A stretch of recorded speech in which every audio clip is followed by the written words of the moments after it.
शाहजहांपुर इलाके में बड़ा इलाका बाढ़ प्रभावित है। बाढ़ बारिश की चपेट में आधा हिंदुस्तान है। बिहार, पंजाब, उत्तराखंड, हरियाणा, असम में बाढ़ का मंजर बेहद खौफनाक है। दिल्ली में भी रुक रुक कर बारिश हो रही है। लोगों की दिक्कतें अब बढ़नी शुरू हो गई हैं। कई जगह बारिश का पानी भर गया है। पंजाब के मानसा जिले में बारिश के बाद हालात बदतर हो गए हैं। आलम यह है कि पूरे इलाके में बारिश का पानी भरने से बाढ़ जैसे हालात बन गए हैं। बच्चे जान जोखिम में डालकर स्कूल जा रहे हैं। ट्रैक्टर ट्रॉलियों पर सवार होकर स्कूल जाने को बच्चे मजबूर हैं। मानसा के हमीरगढ़ का बारिश से बुरा हाल हो चुका है।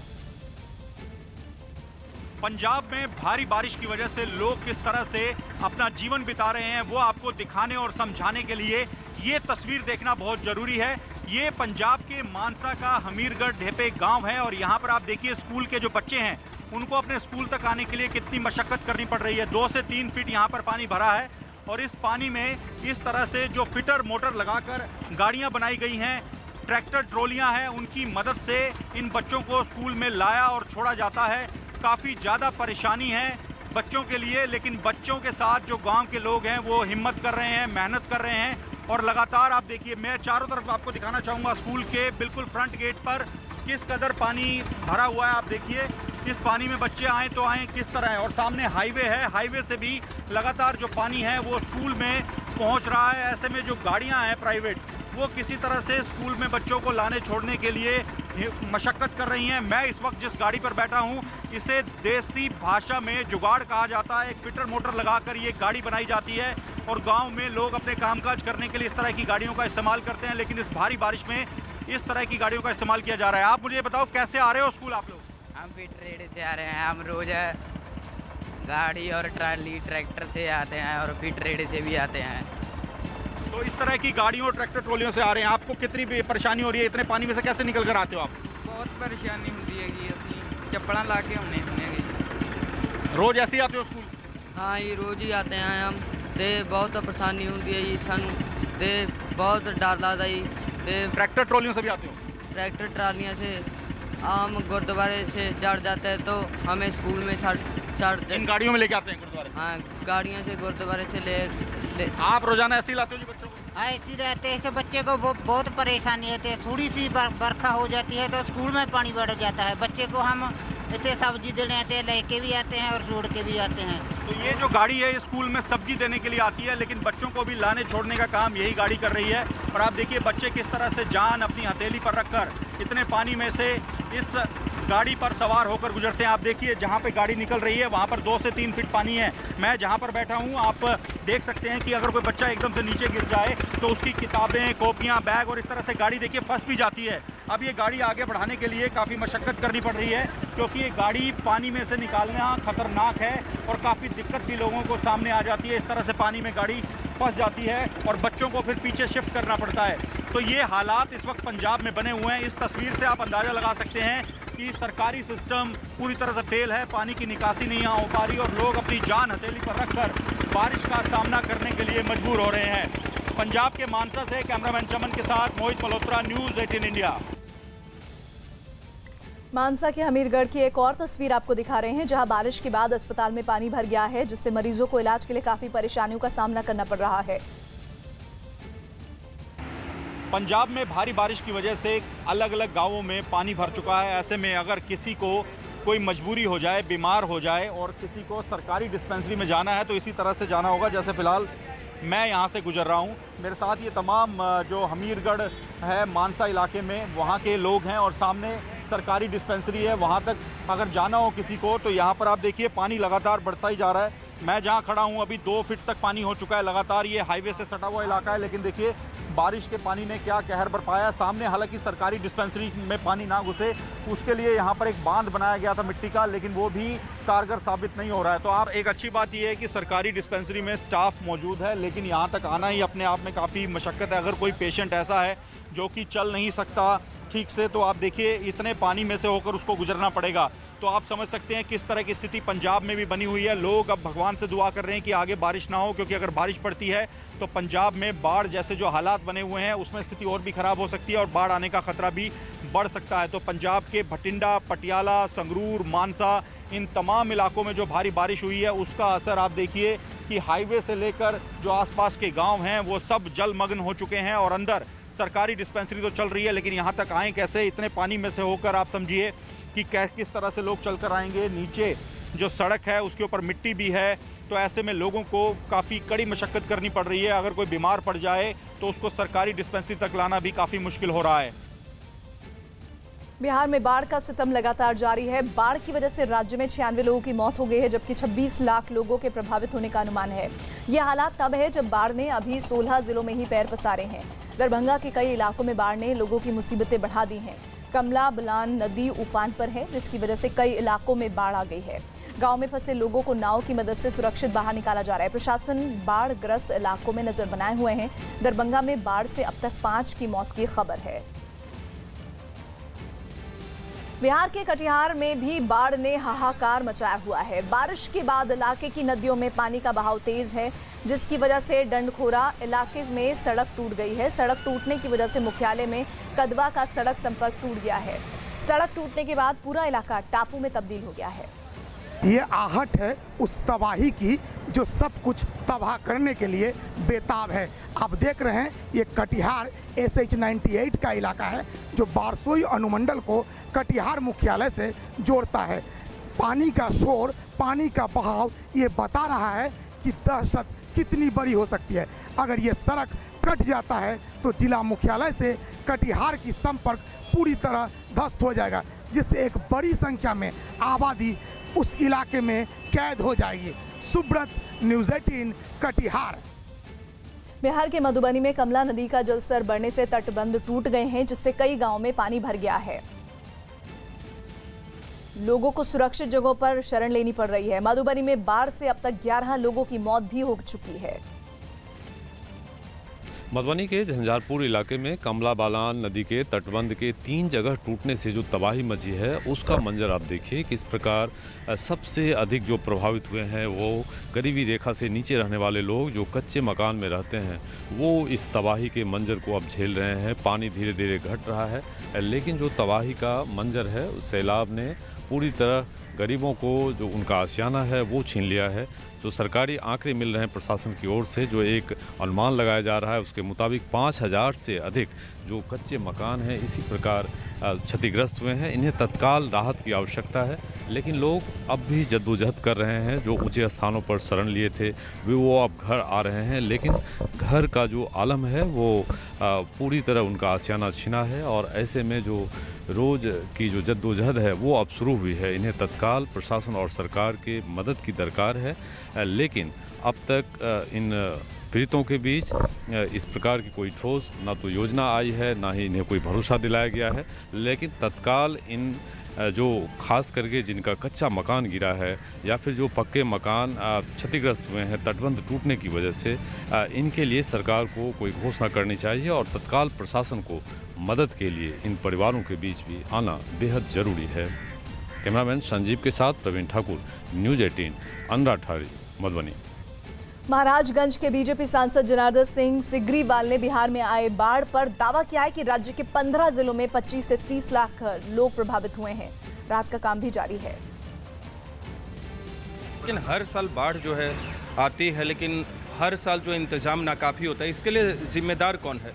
केंद्र सरकार को कुछ करना चाहिए, नेपाल से बातचीत करनी चाहिए या राज्य सरकार जिम्मेदार है? देखिए, जिम्मेदारी की बात मैं नहीं कहता। अभी तत्काल तो उन सब लोगों को कैसे हम सेफ जगह पर ले जाएं, कैसे राहत पहुंचाएं और बाढ़ के बाद फिर उसकी एक मकुलम समीक्षा करें और समीक्षा के बाद और क्या करने की आवश्यकता है उस पर करें।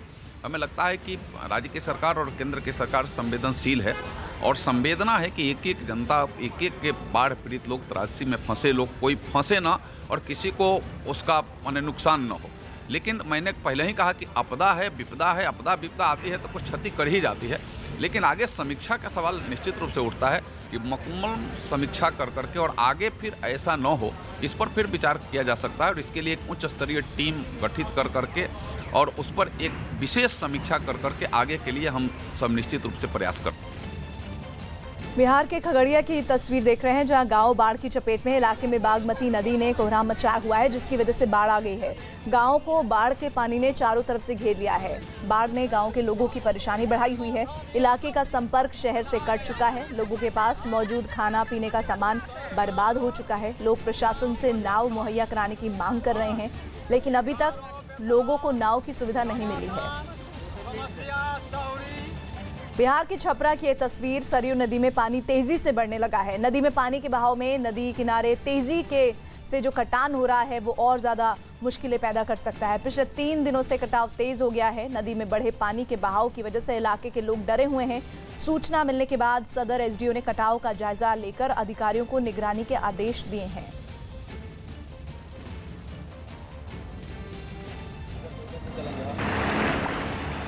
बिहार के सीतामढ़ी के बाद लगातार जो तस्वीरें सामने आ रही हैं वो एक और तस्वीर वैसी ही हालात में लोग परेशान हैं। सीतामढ़ी में बाढ़ से अब तक 13 लोगों की मौत की खबर है। पूरे इलाके की सड़कें और खेत पानी के अंदर समा गए हैं और लोग अपने घरों की ऊपरी मंजिल पर फंसे नजर आए। बाढ़ के बीच फंसे लोगों का प्रशासन की तरफ से बड़ी तेजी से रेस्क्यू किया जा रहा है। बाढ़ में फंसे कई लोगों को घरों से सुरक्षित बाहर निकाला गया। ये लोग पिछले कुछ दिनों से बाढ़ के बीच में फंसे थे, जिन्हें निकालने के लिए एनडीआरएफ की टीम ने कलेक्टर के साथ मिलकर बचाव अभियान चलाया। 53 बोट पानी में हैं। लोगों का रेस्क्यू अभियान चलाया जा रहा है, जिसमें से 2 टीम का नेतृत्व वो खुद कर रहे हैं। सीतामढ़ी में बाढ़ से अब तक 13 लोग अपनी जान गंवा चुके हैं। 2-3 दिन से हम लोग फंसे तो थे, लेकिन हम लोग निकल नहीं रहे थे घर से बाहर। अच्छा। तो आज ये सर गए हैं, डीएम साहब गए हैं, तो हम लोग आवाज दिए वहाँ से, तो फिर निकले हैं। कांजीरंगा की तस्वीर, कुदरत के क्रोध के आगे असम पूरी तरह बेबस। राज्य के सभी 33 जिले भीषण बाढ़ की चपेट में हैं और अब तक 27 लोगों की मौत भी हुई है। कांजीरंगा नेशनल पार्क में बाढ़ से 36 जानवरों के मारे जाने की खबर है। बाढ़ के पानी में कई जानवरों के बहने की आशंका भी जताई गई, जिसे देखते हुए वन विभाग की टीम लगातार जंगलों में गश्त कर रही है। कांजीरंगा नेशनल पार्क में वन विभाग की टीम ने बाढ़ में फंसे एक गेंडे की जान बचाई। जो गेंडे बाढ़ के पानी में फंसे हैं वो अब अपनी जान बचाने के लिए ऊंचे इलाकों में जा रहे हैं। जानवरों के रेस्क्यू का काम जारी है। तो कांजीरंगा नेशनल पार्क की तस्वीरें और सबसे बड़ी मुसीबत देखिए वो गेंडों की तस्वीरें, जिसका जिक्र अभी हम कर रहे थे कि वो अपनी जान बचाने के लिए ऊंची जगहों पर पहुंच गए हैं। लेकिन ये ऊंची जगह भी कब तक ऊंची बनी रहेंगी कहना बहुत मुश्किल है। असम के 33 जिले जो हैं वो इस वक्त बाढ़ की चपेट में हैं और भीषण बाढ़ की तस्वीरें वहाँ से लगातार रोजाना आ रही है। और अभी तक जो जानकारी मिल रही है, लगातार कोशिशें कर रहे हैं रेस्क्यू करने की इन जानवरों को खास तौर पर, लेकिन ये इतना आसान नहीं है। 36 जानवरों के मारे जाने की खबर, ये अपने आप में बहुत बड़ा आंकड़ा है और ऐसे में अगर यहाँ पर जल्दी ही हालात नहीं सुधरते हैं तो मुमकिन है कि ये आंकड़ा और बढ़ सकता है। अभी तक 27 लोगों की इस बाढ़ की वजह से मौत हो चुकी है और ये भी आशंका है कि और भी संख्या ये आगे बढ़ सकती है। ऐसे में हालात कब सामान्य होंगे कहना बहुत मुश्किल है। हरियाणा के करनाल में लगातार हो रही बारिश की वजह से खेतों में पानी भर गया है। फसल बर्बाद हो रही है। वहां बरसात ने बाढ़ जैसे हालात पैदा कर दिए हैं, जिससे लोगों की मुश्किलें बढ़ गई हैं। दूर दूर तक नजरें दौड़ाने पर चारों तरफ पानी ही पानी दिखाई देता है, जिसमें फसल डूबी नजर आई। बारिश का ये पानी सड़कों पर भी भर गया है, जिससे लोगों को खास तौर पर दिक्कतें हो रही हैं। साथ ही सबसे ज़्यादा दिक्कत हो रही है वो बच्चों को हो रही है, क्योंकि उनके लिए तो ऐसे में स्कूल जाना बहुत बड़ी मुसीबत है। घुटने तक भरे पानी में खड़े लोग भी परेशान हैं। लगातार हो रही बारिश से घग्गर नदी का जलस्तर बढ़ गया है, जिसकी जानकारी मिलते ही जिला प्रशासन के कुछ अधिकारी वहां पहुंचे और इलाके का मुआयना किया। जिला प्रशासन ने नदी के आसपास के गांव में रहने वाले लोगों को अलर्ट भी जारी किया। तो करनाल की तस्वीरें बताने के लिए कि बाढ़ लगातार विकराल रूप लेती जा रही है और जो रिपोर्ट्स आ रही हैं वो ये बता रही हैं कि अगर इसी तरह से बारिश होती रही तो दिक्कतें बहुत बढ़ जाएंगी। घग्गर नदी में जो पानी का फ्लो है वो बहुत ज़्यादा है। ऐसे में हरियाणा का ये करनाल पूरी तरह से पानी के आगोश में आ चुका है। जहाँ तहाँ नज़र डाली जा रही है वहाँ पर सिर्फ और सिर्फ पानी ही नज़र आ रहा है। स्कूल के बच्चे किसी तरह से साइकिल में सवार होकर जा रहे हैं, लेकिन ये साइकिल कितनी सुरक्षित है उनके लिए ये कह पाना बहुत मुश्किल है। हमारी प्रशासन से ही पुरजोर अपील है भी जल्द से जल्द हमारे पानी की निकासी की जाए और हमारी फसलों को बचाया जाए। हमारे गांव के आसपास 500 एकड़ जमीन जो डूबी पड़ी है। आर्मी और एनडीआरएफ की टीम से भी लगातार संपर्क साधे हुए हैं। जैसे ही उनकी आवश्यकता पड़ेगी उन्हें भी यहाँ बुला लिया जाएगा। सबके ऑल्टरनेट रूट हैं, हमारी टीम पूरी जाके आई है और मैं खुद अभी सभी गाँवों का दौरा भी करूँगी। मेरे पास ऐसी कोई रिपोर्ट नहीं है कि ऐसा कोई गाँव जहाँ पे किसी भी प्रकार से जाया नहीं जा सकता हो। यूपी के शामली में तेज बारिश की वजह से जगह जगह भरा पानी लोगों के लिए मुसीबत बन गया है। वहां तेज बारिश की वजह से एक अंडरपास में पानी भर गया, जिसकी वजह से वहां से गुजरने वाले राहगीरों को काफ़ी परेशानी हुई। अंडरपास में पानी भरने की वजह से वहां से गुजरने वाले लोगों को जान जोखिम में डालकर अपना सफ़र तय करना पड़ रहा है, क्योंकि एक ट्रैक्टर अंडरपास में फंस गया है। ट्रैक्टर के पानी में फंसने के बाद उस पर सवार लोगों ने किसी तरह खुद को बचाया और मदद की गुहार लगाई, जिसके बाद एक दूसरे शख्स ने पानी में तैरते हुए रस्सी की मदद से एक दूसरे ट्रैक्टर से पानी में फंसे ट्रैक्टर को जोड़ा और उसे फिर बाहर निकाला गया।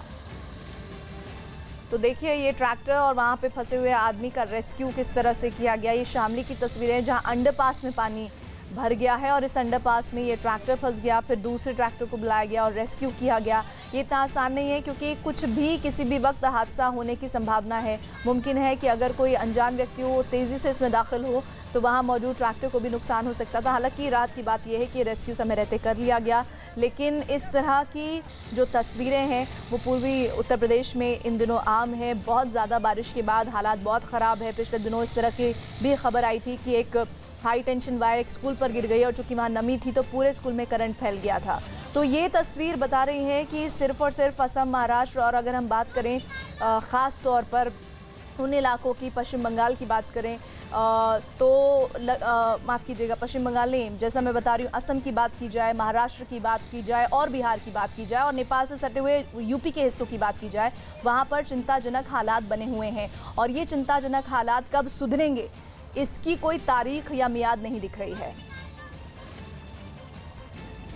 पंजाब के संगरूर की तस्वीर है। घग्गर नदी का बांध टूटने से हालात और बदतर हो गए हैं। भारी बारिश की वजह से घग्गर नदी का बांध टूट गया है। बांध टूटने से कई गांव में पानी भर गया है। किसानों की सैकड़ों एकड़ फसल बर्बाद हुई है। बांध टूटने से प्रशासन में हड़कंप मच गया है। तो पंजाब के संगरूर की ये तस्वीर जहां पर आपको दिखा रहे हैं किस तरह से बांध टूटने से लोगों को नुकसान हो रहा है और सबसे ज़्यादा नुकसान वो लोग जो यहाँ पर आसपास अपनी थोड़े बहुत रोजगार के मकसद से आते हैं उनके लिए हो रहा है। घग्गर नदी का बांध टूटा, बांध टूटने से कई गांव में पानी घुसा, पानी घुसने से जो फसल है उसको सबसे ज़्यादा नुकसान हुआ है।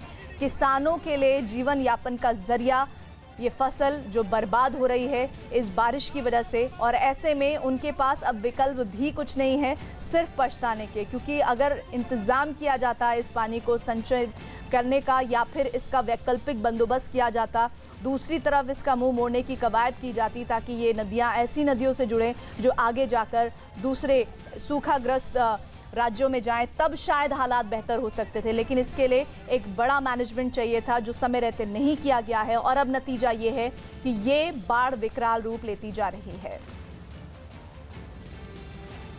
कर्नाटक के मंगलुरु में भारी बारिश हो रही है। तेज बारिश के बाद सड़क पर पानी भर गया है। भारी बारिश की वजह से सड़क पर गाड़ियों को दौड़ने में भी दिक्कत आ रही है। राज्य में मौसम विभाग ने भारी बारिश की चेतावनी जारी की है।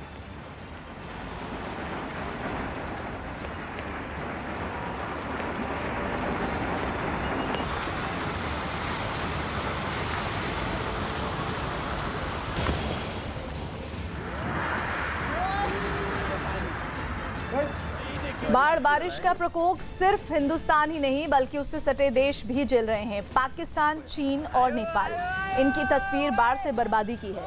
नेपाल में 97 लोगों की मौत अब तक हुई है। पाकिस्तान में बाढ़ बारिश में मरने वालों का आंकड़ा 24 पहुंचा है। चीन में कई घर बाढ़ में तबाह हो गए हैं। तो भारत के साथ साथ चीन, पाकिस्तान और नेपाल में हालात बेहद खराब हैं। नेपाल में बाढ़ का कहर कम नहीं हो रहा है। बाढ़ की चपेट में आकर जान गंवाने वालों का आंकड़ा 97 पहुंचा है, जबकि 52 से ज्यादा लोग लापता हैं।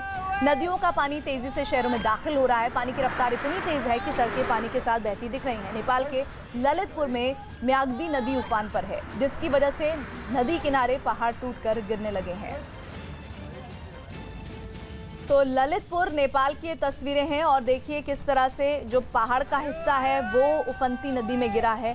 और ये सिर्फ एक उफनती नदी का ही हिस्सा नहीं है, बल्कि यहाँ ऐसे अमूमन तस्वीरें आ रही हैं और ख़ास तौर पर नेपाल से ये जो तस्वीर आई है, इसके साथ ही जो कोसी नदी के आसपास से गुजरते हुए इलाके हैं, वहाँ पर तो ये घटनाएं आम हो गई हैं। सड़कें धंस जा रही हैं, आप सड़क से गुजरे हैं और सड़क पीछे ख़त्म हो जाए ऐसे वाक़े हो रहे हैं। लोग खड़े हैं, वहाँ ज़मीन दरक जा रही है, सड़क दिख ही नहीं रही है। जो उधर खड़ा है वो उधर ही खड़ा रह जा रहा है, जो इधर खड़ा है वो इधर ही खड़ा रह जाता है। ऐसे में ये ख़तरनाक तस्वीरें इन दिनों बाढ़ और बारिश के बाद आम हो गई हैं, लेकिन ये हालात बता रहे हैं कि कितने ख़राब हो गए हैं और अगर जल्द ही हालात सामान्य नहीं होते हैं तो मुश्किलें बढ़ना तय है। चीन में भी बाढ़ ने अपना विकराल रूप दिखाया है। चीन के अनकंग इलाके में बाढ़ से हाहाकार मचा हुआ है। लगातार हो रही बारिश से कई नदियां उफान पर हैं, जिसने अनकंग के कई इलाकों को बाढ़ की चपेट में ले लिया है। घरों को भी काफ़ी नुकसान पहुंचा है। लोग रेस्क्यू भी कर रहे हैं और किसी तरह से कोशिश की जा रही है कि जो हालात बने हैं उनको थोड़ा सा सुधारा कैसे जा सके, लेकिन ये सुधार बहुत जल्दी नहीं होगा, इसमें वक्त लगेगा क्योंकि सब कुछ ध्वस्त हो चुका है। नदियों के आसपास के जो इलाके हैं वो दरक रहे हैं, नदियों के आसपास पहाड़ वो गिर रहे हैं बड़े बड़े हिस्सों में, और जो इन नदियों के बहाव में आ रहा है वो बस बहता चला जा रहा है। पाकिस्तान के कई इलाकों में लगातार हो रही बारिश ने बाढ़ जैसे हालात पैदा कर दिए हैं। एक दिन पहले पाकिस्तान के कब्जे वाले कश्मीर की नीलम घाटी में बादल फटने से मरने वालों का आंकड़ा 24 पहुंचा, जबकि पंजाब प्रांत के कई इलाकों में बारिश की वजह से बाढ़ आ गई। इस बाढ़ का सबसे बुरा असर लाहौर पर पड़ा है। हालात ऐसे हो गए हैं कि पंजाब प्रांत के मुख्यमंत्री अपनी गाड़ी से खुद लोगों की मदद करने पहुंचे हैं। लगातार हो रही बारिश की वजह से लाहौर के कई इलाके पानी में डूब गए हैं। सड़कों पर पानी जमा होने से लोगों की गाड़ियां खराब हो गई हैं, जिन्हें धकेल कर लोगों को ले जाना पड़ रहा है।